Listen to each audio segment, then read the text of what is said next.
ne savent plus qui ils sont, parce que c'est une éducation. Parce que en réalité, ce n'est pas le côté visible, c'est le côté invisible. Bon.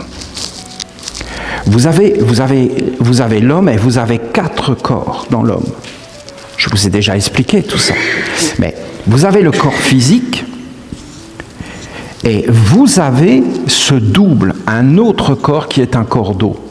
Et c'est ce corps d'eau qui est tout autour de nous. C'est réellement un corps d'eau. C'est un corps de floraison. C'est un corps qui va vers des expansions. En Inde, ils appellent des fleurs de lotus, des chakras, c'est-à-dire comme des organes à l'intérieur qui vont percevoir les mondes subtils. En fin de compte, ce corps d'eau, c'est ce qui anime l'homme. C'est son âme, si vous voulez, bien que ce n'est pas vraiment l'âme, c'est quelque chose qui est mortel comme le corps.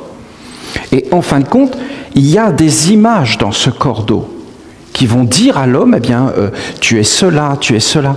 Et l'homme va y croire. Et en cela, il s'est fait voler. Bon, voilà, il s'est fait voler. Par exemple,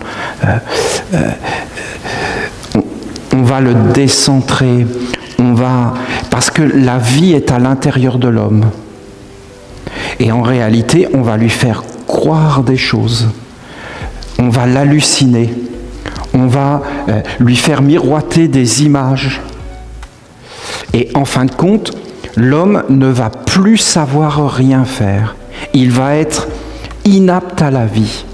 Parce que la force de l'homme, c'est de savoir qui il est. Lui. Et en réalité, de maîtriser sa vie, de savoir faire quelque chose.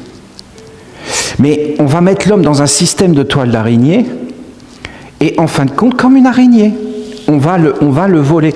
La mère te dit ça. La mère te le dit. Elle te dit, fais attention, sois vigilant. Mais dans le monde de la nature, tu peux le voir, parce que dans le monde de la nature, tu ne peux pas tricher. Mais dans le monde de l'homme, tu peux tricher. Dans le monde de l'homme, tu peux être dans le mensonge, dans l'illusion, dans les apparences. Tu peux créer des apparences. Alors que dans le monde de la nature, tu le vois. Je sais que ce n'est pas évident ce que je vous dis, parce que nous ne sommes plus formés de cette façon. Mais c'était ce symbole. Alors on disait que ce symbole gouverne les esprits.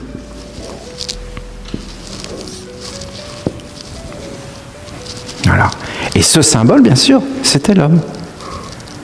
Parce que ce symbole dit aux esprits du feu, aux esprits de l'air, aux esprits de l'eau et de la terre, je les ai mis dans le désordre, c'est pas important, qu'en réalité, l'homme est un grand esprit et que l'homme est relié avec des mondes supérieurs.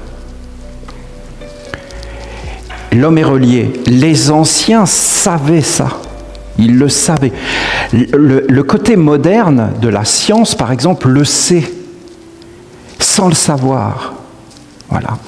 Parce que si vous voulez, ils sont inconscients de leur corps d'eau. Le corps d'air, si je vous le dessine, le corps d'air, si je dessine le corps d'eau, je peux très bien faire ça.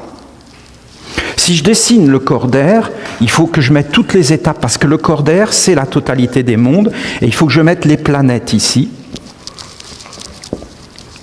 Et il faut que je mette les étoiles. Voilà, ça c'est le corps d'air. Le corps d'air, il est immense. Immense. Le corps d'eau, il est plus confiné, mais en réalité, il va avoir des relations avec tous les mondes. Et le corps de terre, lui, il est concentré.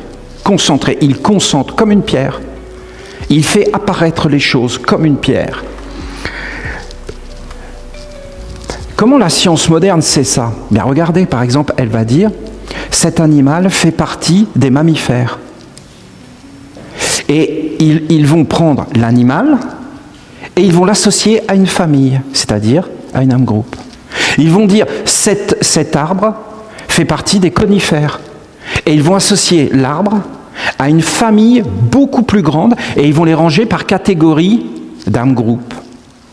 Et en réalité, ils vont amener des spécifications dans des choses, mais ils sont incapables de voir que derrière ces arbres, il y a un corps d'eau, il y a un corps en évolution, il y a des mondes supérieurs, il y a une respiration et il y a des dieux. Par exemple, vous voyez les animistes, les expériences qu'ils faisaient. Ils rencontraient un guépard, ils rencontraient une vache, et ils disaient, le guépard vit à l'intérieur de moi, dans ma respiration. Mais je ne suis pas un guépard, je ne suis pas une vache. La vache vit à l'intérieur de moi, dans ma digestion. Et en réalité, ils le rencontraient avec leur corps de terre, et après, leur corps d'eau prenait la forme. La nuit, ils s'envolaient, et ils voyaient que la vache appartenait à telle étoile, telle galaxie. La vache, Vénus. Vénus. La vache, les vaches sur la terre viennent de Vénus.